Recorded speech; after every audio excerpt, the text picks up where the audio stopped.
Hormuz జలసంధిని మూసివేసి ఇప్పటికీ దాదాపుగా 20 రోజులైంది. మొదట్లో లేదు, ఒక 20 రోజుల క్రితం అనౌన్స్ చేసింది ఇరాను. ఆ తర్వాత ఒక 15 రోజుల క్రితం నుంచి ప్రారంభించింది, 10 రోజుల క్రితం నుంచి సీరియస్ చేసింది. హార్ముజ్ జలసంధిని రిలీజ్ చేయడం అన్నటువంటి పాయింట్ ఇప్పుడు వాళ్ళ చేతిలో ఉంది.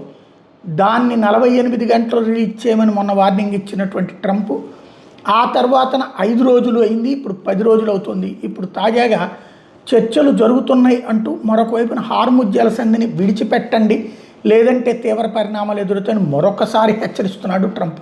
కాకపోతే వినేవాళ్ళు ఎవరు అన్నదే అర్థం కానటువంటి పరిస్థితి. ఎందుకంటే ట్రంప్ చెప్పాక కూడా వినట్లేదు, వినకపోతే చర్యలు తీసుకునే స్థాయిలో ట్రంప్ లేడు. ఇది అతిపెద్దదైనటువంటి సమస్య. దాంతో ఇప్పుడు ఏం చేయాలో అర్థం కాక తలపట్టుకోవడం అన్నటువంటిది మిగతా వాళ్ళ వంతు అవుతుంది.